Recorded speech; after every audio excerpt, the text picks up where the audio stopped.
Ceratops has how many horns?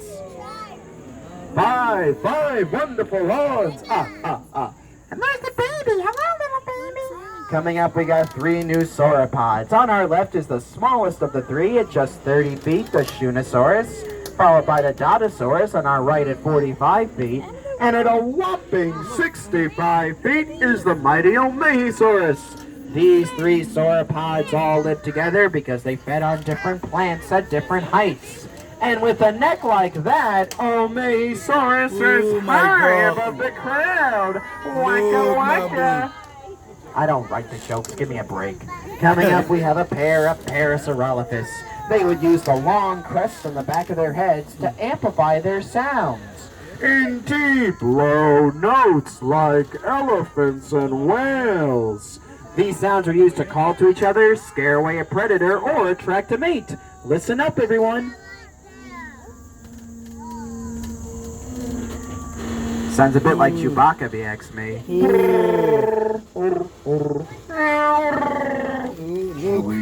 We're home. Coming up, we have a pair of Cosmoceratops. Cosmoceratops use their elegant set of horns to attract mates. Both the males and the females may have used their horns to attract one another, just like many birds do today. We got quite the love connection over here. Somebody crank up the Barry White. You're my first, you're my last, my Cosmoceratops. That's a joke for the grandparents, kids. It's okay if you don't get it. Coming up, we have a nest. Whose nest is it? It's a Maiasaura nest with two Troodon, looking for eggs to eat. Maiasaura lived in large groups, and they raised their young in nesting colonies. Now, just like flamingos of today, Maiasaura built nesting mounds, incubating their eggs with rotting plant material. Maiasaura would also feed their young plants until they were strong enough to walk on their own, and it is believed that Maiasaura was a very protective mother, making sure no harm ever came to their babies or their eggs. So sorry, Troodon, but if you want some eggs to eat, you better go get a McMuffin. I did write that joke, so thank you, everybody. Your laughter's too much. Please, please, I'm blushing. I'm redder than my hair. I'll be here all week. Quite literally. Send help! But kids, I have a question for you. Do you want to see more dinosaurs? Or do you want to talk about chickens for the rest of the safari? Chickens it is! In 1895, the first ever Chicken Appreciation Conference was held.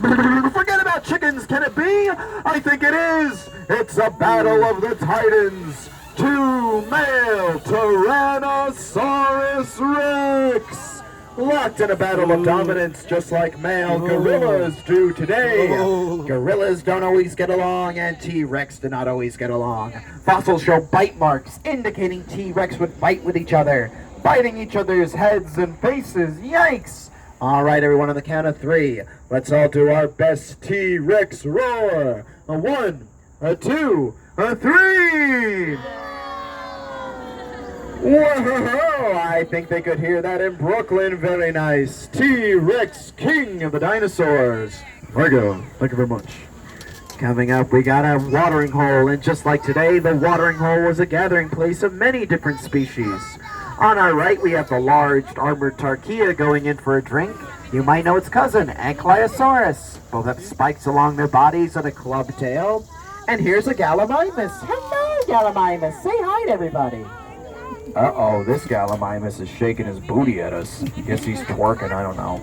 And we have a pair of pterosaur hunting for fish. Pterosaur were not dinosaurs. Dinosaurs did not necessarily fly. Animals like pterosaur, pterodactyl, and pteranodon were classified as flying prehistoric reptiles. And here we have a violent encounter between an Allosaurus and a Stegosaurus. Just like predators such as tigers do today, predatory dinosaurs tried to ambush prey at the watering hole, trying to get the upper hand while the prey was getting a drink. But not to worry, everyone. I think Stegosaurus is going to beat Allosaurus with its spiked tail. Come on, Stegosaurus, show me how we do it in the boogie down Bronx. 718 represented. But watch out, there's danger afoot. It's the Spinosaurus. It had a long, narrow body like a crocodile or a gharial, hunting in rivers and swamp for fresh fish to feed upon. And he's in the water!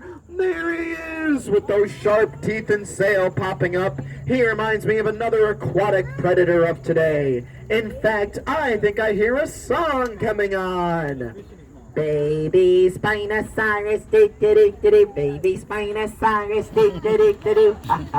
The parents are very happy to have that stuck in their head again, I'm sure. Well, everyone, what have we learned today besides the fact that I have a tremendous singing voice? We learned that modern-day animals are quite similar to dinosaurs.